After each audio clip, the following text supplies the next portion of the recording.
I'm so excited that you guys are in such a great mood to start this day, that you keep mingling and talking to each other. So welcome to Creative Mornings. My name is Katya. I'm the host of Creative Mornings, and I'm really happy and excited for the session that we're having today. For those of you who are still there, please feel free to, at any point, join as soon as the coffee is in. So I'm very excited to be here at this great location. I would like to ask, first of all, who here has already been at Creative Mornings before? Wow, quite some. So welcome back. And those who are new, welcome to Creative Mornings. I will say just a few words about what Creative Mornings is about for all those who may be new here. And then we have a really great session coming up, so I'm very excited about it. Creative Mornings is a concept that originates from the US, from New York, where this great lady, Tina, had an idea of organizing creative morning events. She imagined them as having coffee, breakfast, and an inspiration talk, all for free, to excite and inspire the local community. As soon as she started doing this, more and more people started asking, oh, can I find those events in my own city? So people started organizing Creative Mornings events around the world. And here in Munich, we are one of the chapters, and there is over 200 chapters around the world.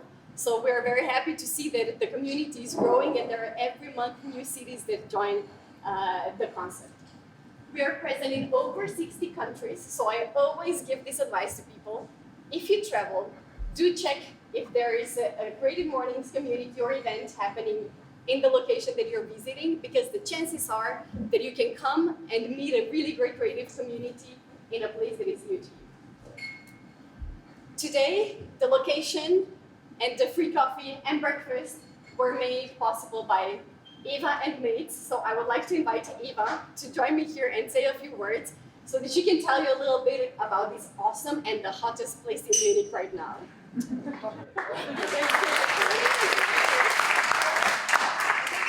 Will be, maybe it's not yet. Yeah, actually it's quite a big pressure to speak just before a champion in public speaking. So that's also why I'm doing that quite quickly. I just want to say welcome and thank you Creative Mornings for being here for the third time. And especially as this is our new location, or it's not completely finished yet, but there will be some meeting spaces, there will be a co-working space up there, so we will open up in November, end of November this year, and then we are really happy to welcome everybody.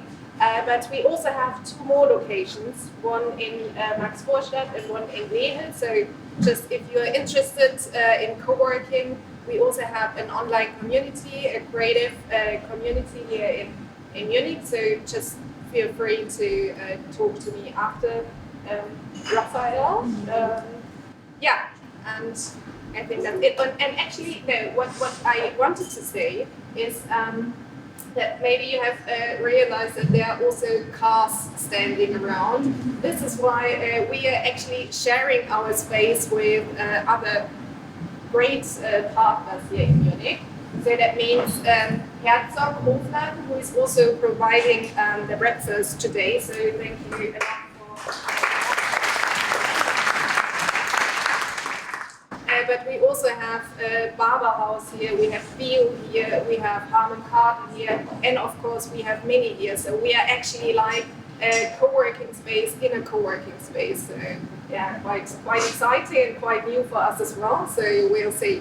And that's it. Actually have fun and enjoy the talk with Raphael. Thank you.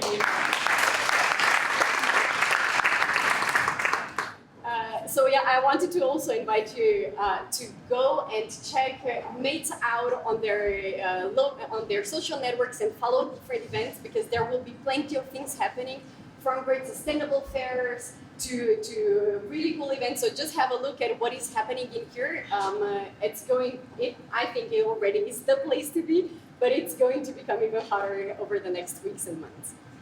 So I wanted to say a big thank you as well to Spinning Wheel Production, who is here today, making sure that people who couldn't attend could watch this talk later on the webpage of Creative Mornings. As well to Have Design, who is our local sponsor. And then today we have Florian with us, who is taking photos, who is replacing Nico Riva, who is usually with us. So thank you so much, Florian, as well, for being here. And I just wanted to take a quick moment to present you as well the Creative Mornings team. You can spot us by our tags. If there is any question for whatsoever thing, let us know. If you have any comments, if you'd like to join the team, we're growing the team and we want to invite anyone who may be interested, especially when it comes to videographing or photographing, but then also just events organization. You are more than welcome to join, so don't hesitate to talk to any of the Creative Mornings team and we'll take it from there. Now, I would like to introduce Raphael, the speaker of today's session. Raphael is a really cool person. When you see him, you think he's this very composed person, very maybe professional and which he is. But on the inside, he has plenty of things that you don't see from his appearance. So for instance, he is breakdancing and is a great lover of breakdancing. He also has plenty of things that are so rich and make him a person that he is, and he's going to share this today with us. I'm taking just a moment as well to tell you that Raphael is a public speaking coach, and today we are publicly announcing that Raphael is going to coach all of our upcoming speakers at Creative Mornings, because we are really trying to raise the bar of our talks and make sure that we reach to even better community, and that you guys who come here on a Friday morning are excited about the talks. So Raphael is from today on going to help us with this. But before we go into that, Raphael, the stage is yours. I'm so excited to have you here today for the session on flow.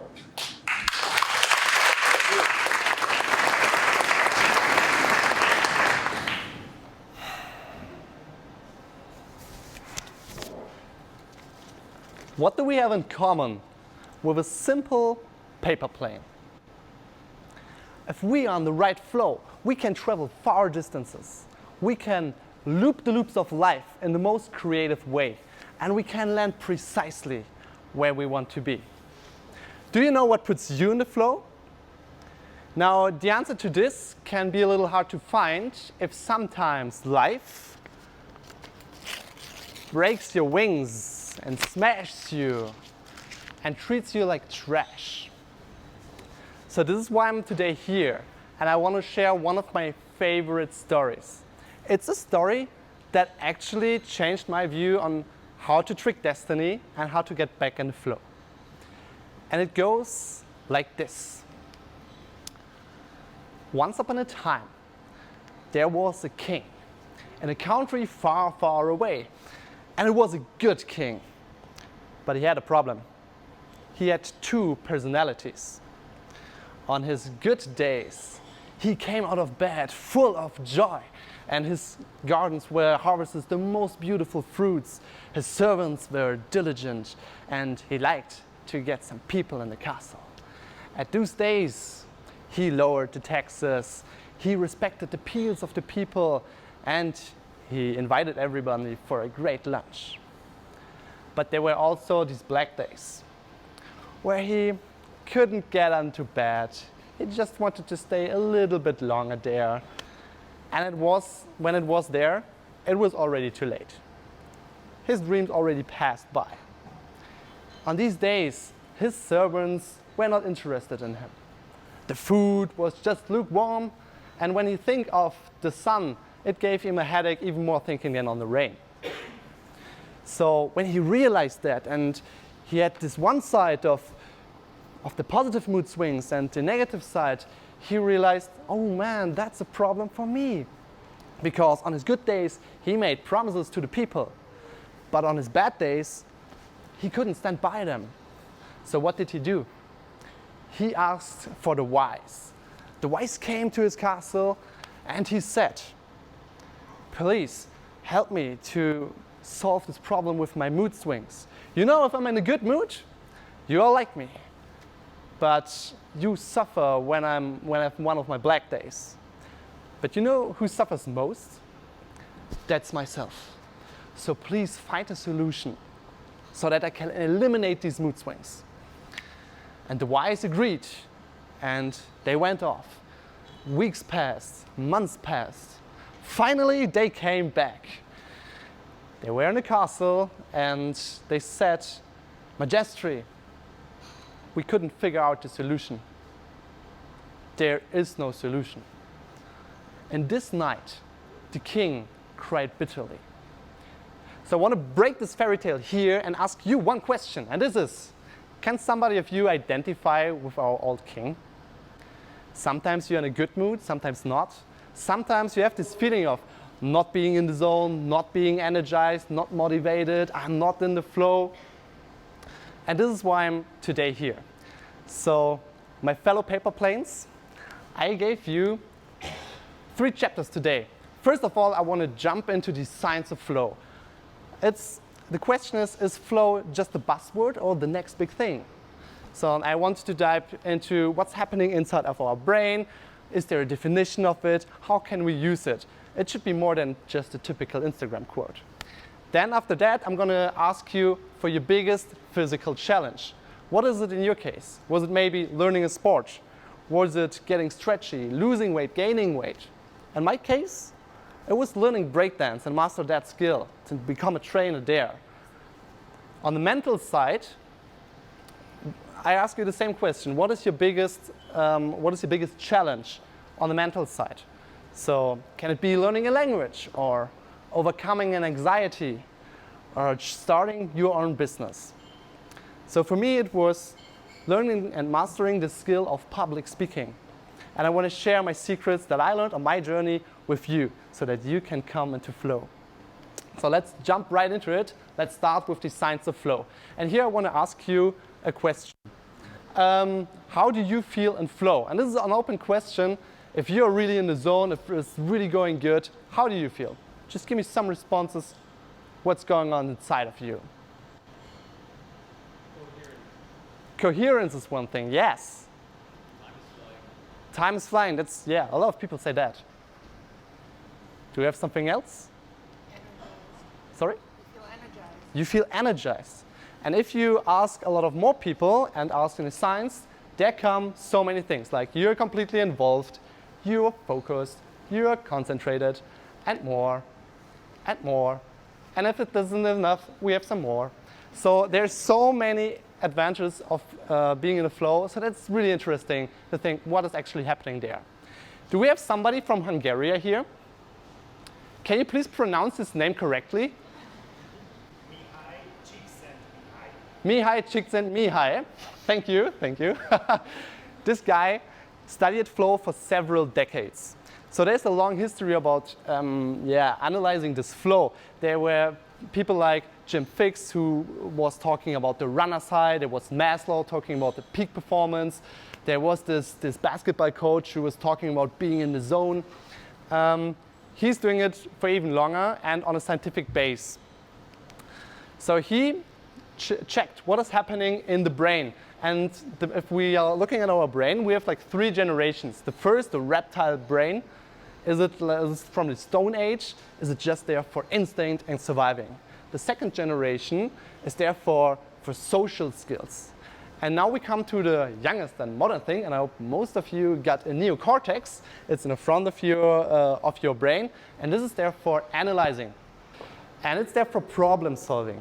And people say, hey, we are only using 10% of our brain to get to these peak performances. We should use more of this brain. But it's very interesting what he discovered, Mihai, when he put people into the flow and did some brain scans over there. And what he realized is the brain, the neocortex, not the brain, is completely offline. There's nothing happening there. You are not in your head. You're not thinking. You're not analyzing. You're just doing. And this is very interesting. And he also tried to connect it to happiness. And he said, it doesn't care what happens external. With the power of your mind, you can focus on positive things and on negative things. And that's what makes you actually happy or not. It's not about these external things. So people are sometimes about, hey, if I have this boat, I'm happy. If I have this house, I finally be happy. If I have this cool car, then I'm happy. But nope, it's actually not. So he did his studies, I think it's already 20 years ago. So I brought you some new statistic here. And this statistic, here you see how happy people are in different categories and depending on how much money they have. This is a study from 2017 about people in the UK. I think Germany and UK is more or less the same. So I think we can appeal here, we can work with that. And what is interesting is that this chart, all the dots, the far left one side are presenting the people who are very poor. And on the right side, they are the people who are very rich. And they ask, how happy are you in your life, in your year? How's it going? And it's really interesting when you see that in the beginning, if you don't have any money at all, you're a bit not so happy. But if you have these basic needs fulfilled, there doesn't change so much. And what is also interesting, this chart goes only from 6 to 8 and something. The whole scale goes from 0 to 10. So money doesn't have this big effect on happiness. So what Mihai is saying, he says, you are happy if you spend most of your time in this state called flow. But how do we get there? We can face our life as a challenge with a certain skill that we have. So if we have a huge challenge, but we don't have the skill, we feel anxiety. Now, let's go to the other point. What is if we're super skilled, but the challenge is just a baby challenge? Then we're just bored. And now we come to an interesting point. What is if there's a small challenge and we have a small skill? It's called apathy. Maybe this is something like sitting in front of your TV or scrolling through Instagram. Yeah, you have the skill of scrolling, but the challenge is not that big. So it's like, I think nobody would be happy to scroll through for the rest of his life through Instagram. So what Mihai is coming up with is it's good to match the skill with the challenge, but increases from time to time. And this is what he calls flow channel. So if you have a challenge and you have a certain skill, choose a challenge that adapts to your skill and then slowly increase. If you learn something, you can increase the challenge. And this is how you get into the ecstasy. Because he says flow, his definition of flow is that you are completely involved in a task and you're using your task to the utmost. That is about the theory of flow. Okay, so it's mainly about matching your challenge with your skill. You can adapt on both of these and then go all the way up to the ecstasy of life. So the next thing that I want to talk to you is the most physical challenge you have. And here I also want to tell you a story. When I was 16 years old, and my view was something like this. I was the first time in a nightclub. There was a special party where people could join the party when they are just 16. So I used my chance. I said, yeah, this is my first party. I went onto the dance floor and I was actually shocked. There were so many drunk people, everything was sweaty, it was dark, smoke was coming everywhere, laser beams, and so many people. I was just overwhelmed. In addition to that, I couldn't dance at all, so I didn't know what to do there. I just was standing there, yeah, cool. And it was a bit overwhelming for me. But then, all of a sudden, when I was in the middle of the dance floor, somehow there was created a circle. People were making room to form an open space there. And I was just wondering what is happening here. And all of a sudden, dancers came in and dropped some moves, and they did so cool, amazing things like doing a backspin and spinning on his head and doing these top rock things. And I was like, oh my God, this is so cool. And everybody was partying him, cheering with them. The DJ was putting some heat on the table. It was just amazing.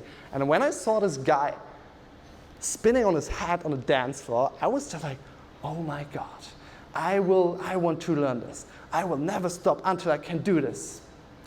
Until the next morning, when I woke up, sober again, and realized I can't dance.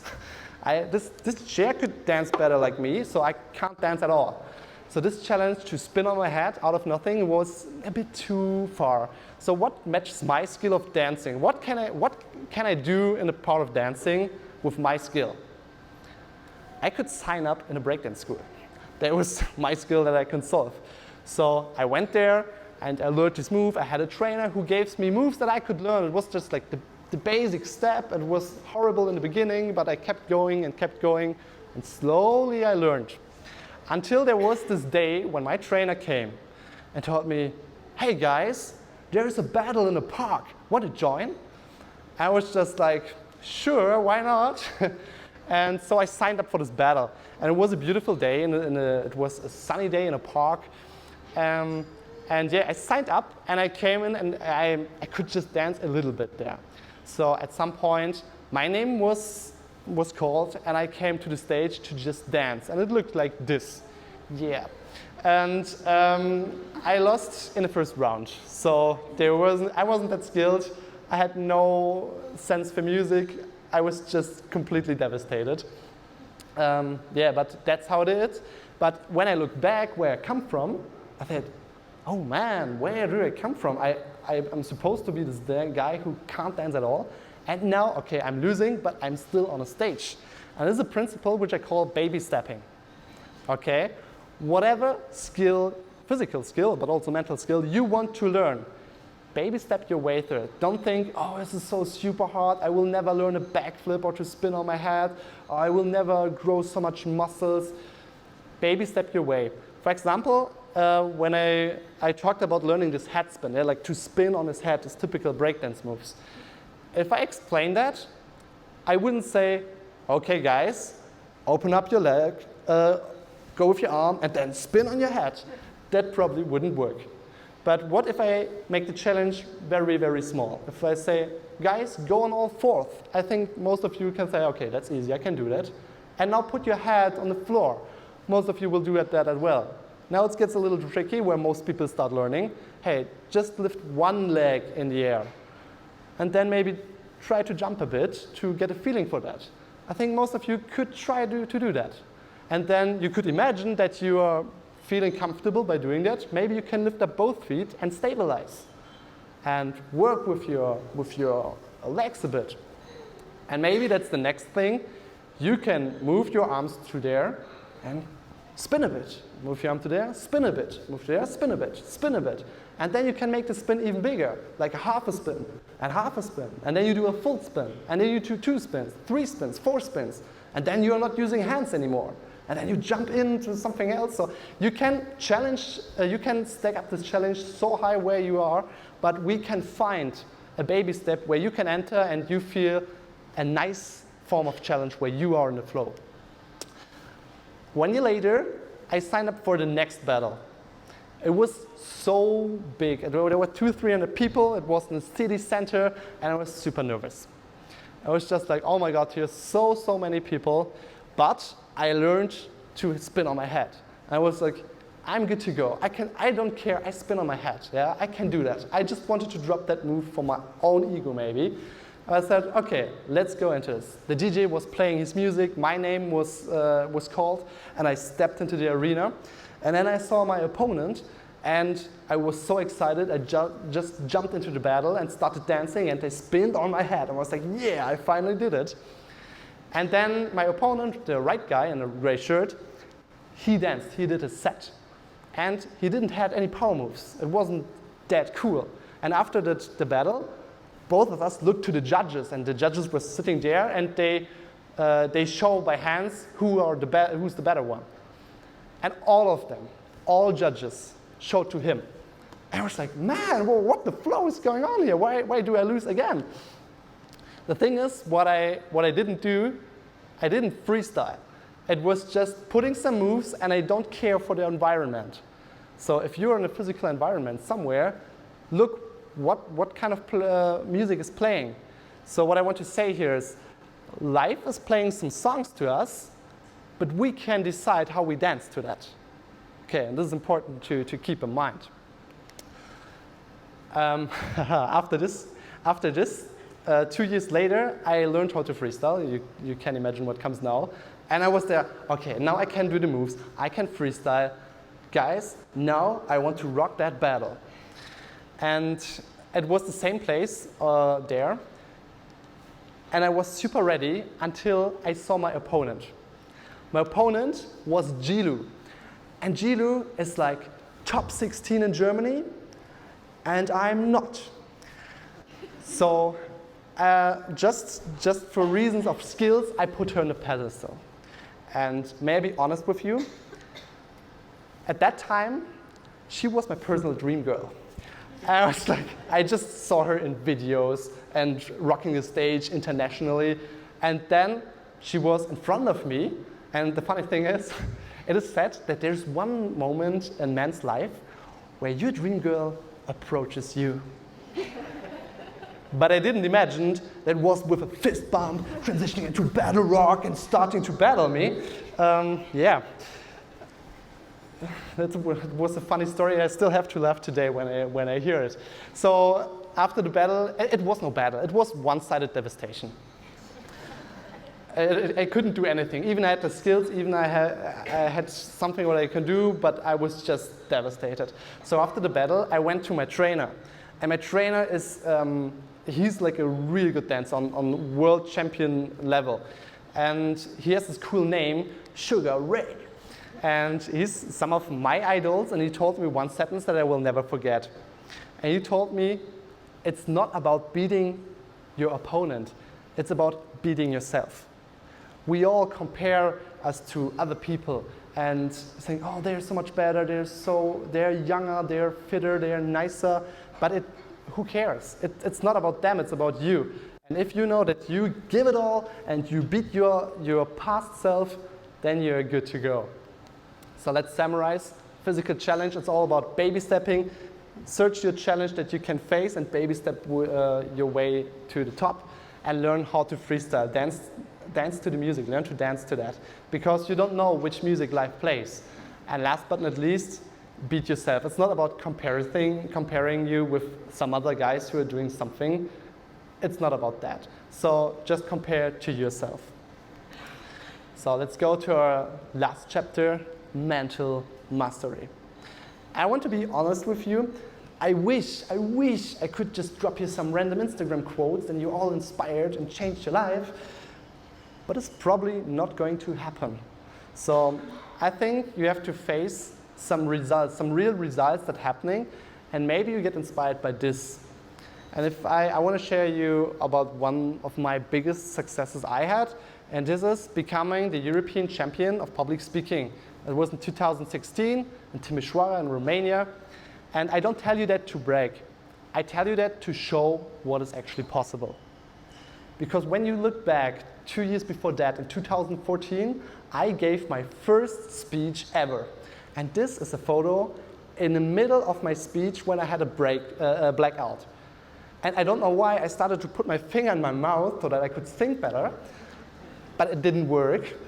I had super fast movements. I used to be an engineer, so I used tons of technical terms which nobody understands.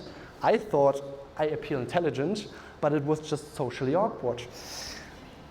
Yeah, it was no cool thing what's happening there. But there's one man who inspired me. So I came really from a low point, but there's this guy, his name is David J.P. Phillips.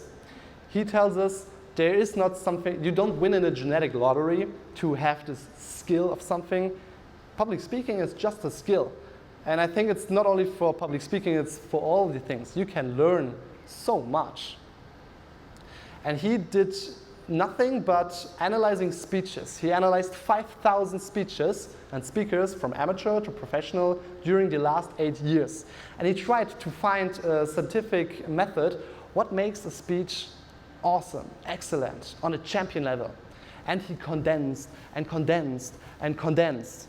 And what he came up with was just 110 techniques that you have to know.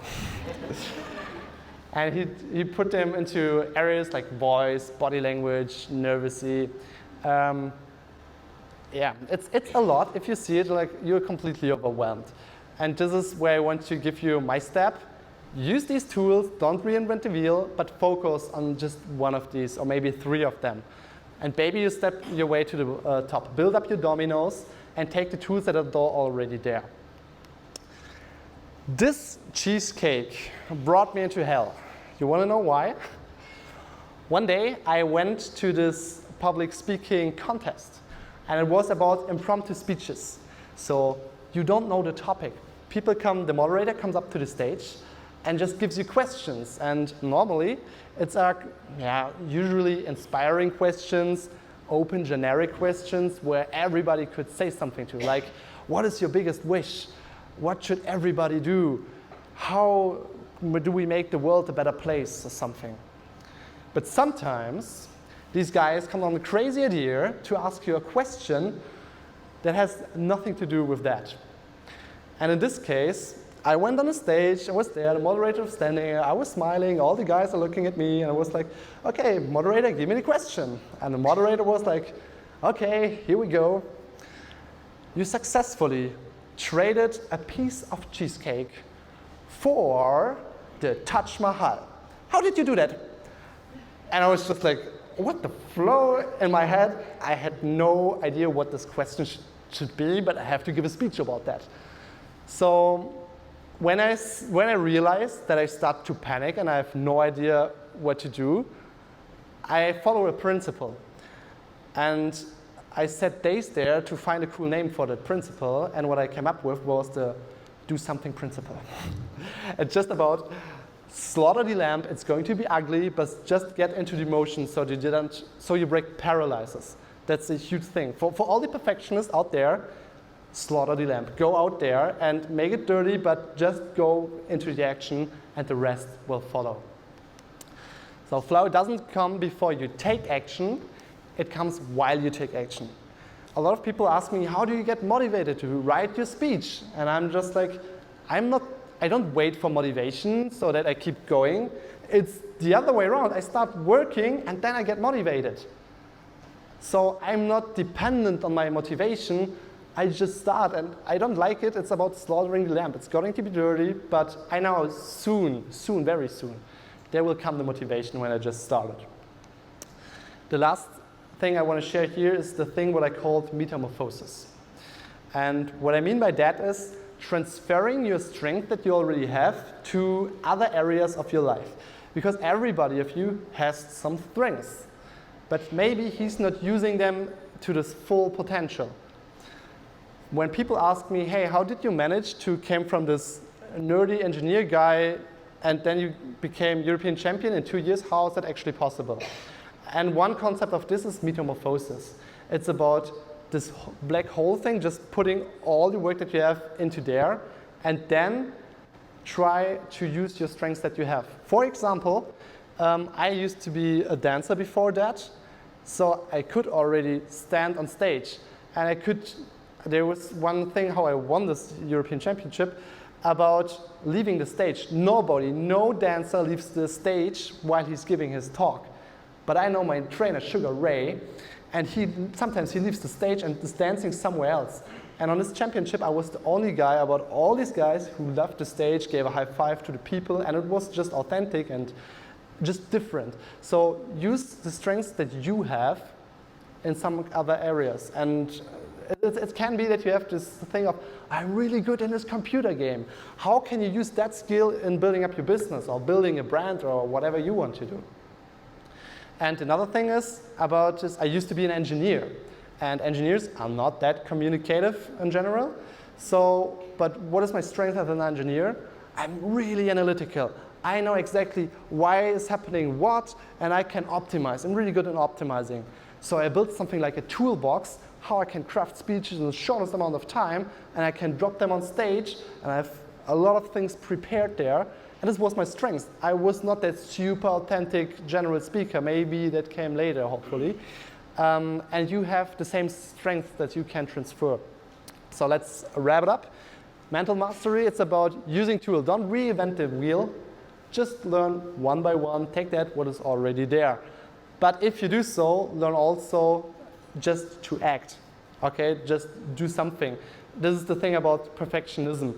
Sometimes I have a goal and it seems so high and so far away that I just think, okay, I'm not going to do it. So make it smaller until it stays achievable, and then you start. But keep that big goal in mind. And last but not least, metamorphosis. Take the strength that you already have and transfer them. Everybody of you has strengths that are not used to the full potential. So, my fellow paper planes, our life can be a wild hurricane, yeah? But if we choose to be the pilot in our life, we can decide where we want to flow and where we intend to go. I want to end this speech by telling you the end of our beautiful fairy tale. Do you remember this old king that cried bitterly? And the next day he woke up and there was a stranger knocking on the door of the castle. And he said, okay, come in, what do you want? It was an old man in a gray tunica. And he said, I come from far, far away and I heard about your sufferings. So I came to bring you the antidote. And the king was surprised. Okay, come in.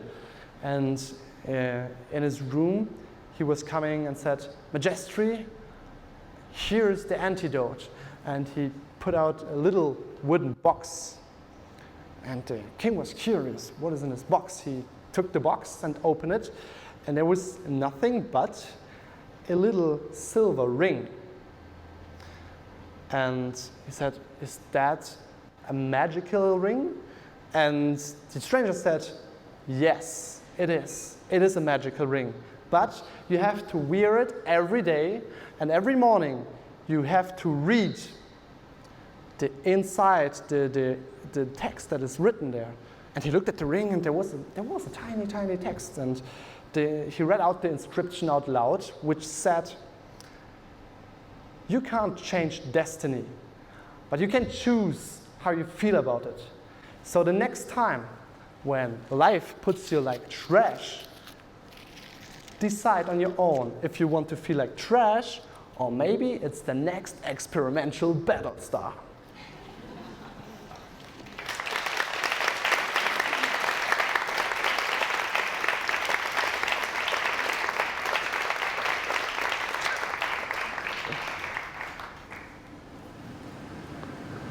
Thank you so much, fellow paper plane. I hope you guys enjoyed the talk. I would like to open the floor to questions. I'm going to pass the microphone around, so let's just improvise a little bit so that, or you know what, you tell the question and I'm going to repeat it so that everyone hears it. The 100 techniques of the science guy, is it a coincidence that the colors are like the periodic system of the movies? Is there any relationship between the colors of the techniques that Raphael showed and the periodic system of periodic table of the system elements? I'm not that good in chemistry, so I actually don't know. But it's just a table with so many things that you can learn and do. And it's divided into 6 sections. And maybe it's something like isotopes or something, I don't know. But yeah, it's like there was voice, body language, I think it was something like about emotions, and something that he calls ultimate level, where it's about putting this all together. So if you just Google 110 techniques of public speaking, you will find it and can have a look on that. If somebody asks you, I don't believe you that you can do breakdance, how you can show them? Okay, he asked me, what do you do if people tell you, hey, can you show me that you can do breakdance? I would say something like, no, I don't have to. But I can. I do this for 11 years, and it's one of my biggest passions. Yeah, I love it. This is one of the few moments where I'm not in my head. I used to be an engineer, so I feel really free if I'm dancing and doing that stuff. But maybe if somebody's interested, you can front me out there on the street.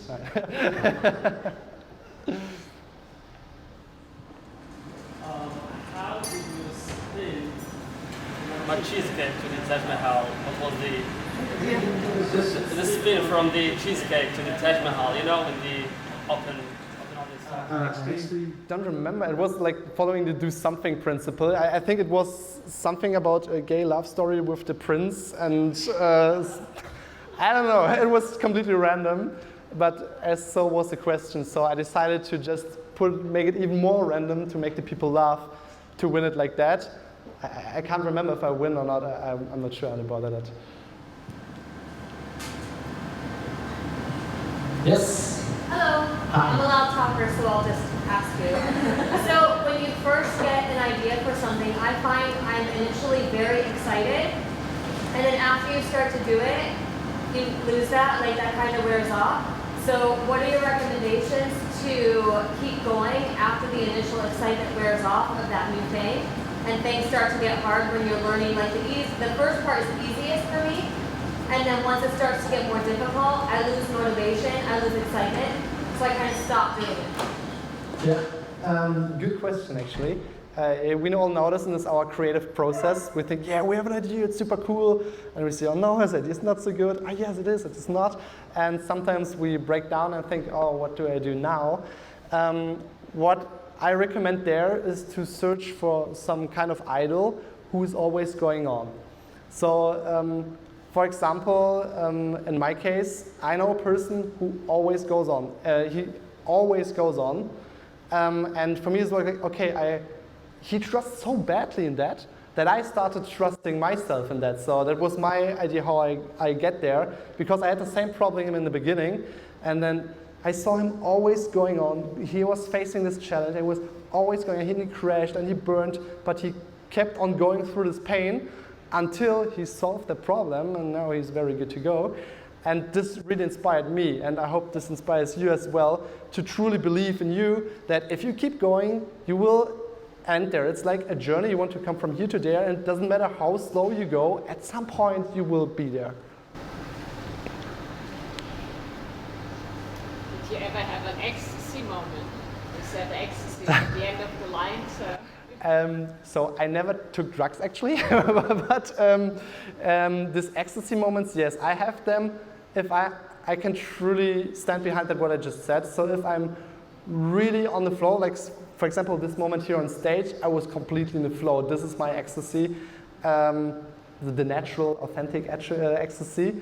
And these moments when I'm dancing, I think these are the two biggest things. It's always about being completely involved in the process and not thinking, not worrying. So there's this thing, whenever negative something creeps up on my head, I try to cut it off immediately. That's the thing how I get there. And for me personally, it's about dancing and speaking. Then I would like to thank you everyone for your questions. Raphael is going to stay here for a while, so I would kindly invite you after we finish to still have some more pretzels, have some more coffee, and if you have any questions for Raphael, he's going to be around, so don't hesitate to get to him. I would like to thank you again for being here with us. Again, you will hear more and more about Raphael because he's on his way of becoming a famous public speaking coach. I'm truly happy that we kicked off this collaboration as well with Creative Mornings, because as I already mentioned, we'd like to raise the bar of our talks, and Raphael has been already slowly helping us getting there. So welcome on board at Creative Mornings. And thank you so much guys for coming. I hope you got some inspiration for this Friday morning. I wish you a great weekend. Yes? And I will let Raphael conclude the talk. You can close. I just want to mention one thing. So the reason why I'm helping them and why you see so many camera guys there is, right now I'm building up my brand, so I have the skill, but I was never that Facebook, Instagram guy. So I'm gonna start doing that. And what I want to offer you is a free coaching session. It's completely free, but I want to have a testimonial. Yeah, I want some people to say, hey, this guy's actually good, because there are people who say, can you do breakdancing? I don't believe you, because I have no photos, no videos. So if you're facing a challenge on stage, what's regarding about public speaking, we can work together. I help you to the utmost so that you say, hey, this guy is pretty awesome. just contact me or open that link. That's my offer for you. That's the reason why I'm helping them also. Yeah, that's pretty much it. So far, there are no photos and things, but this afternoon we start to record videos so that I put on some content to help you there. Yeah, feel free to join there, and that's pretty much it. I hope that I can help you and make you happy, and you make me happy, and we're all happy. Thank you so much. This is a great offer.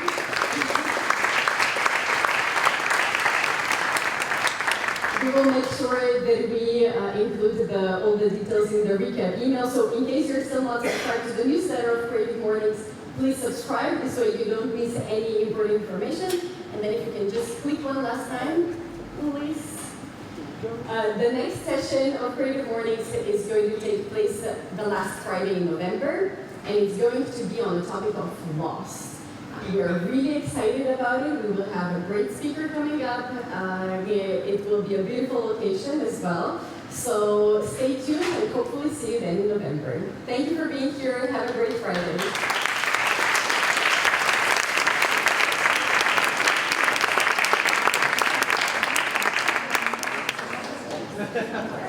High five?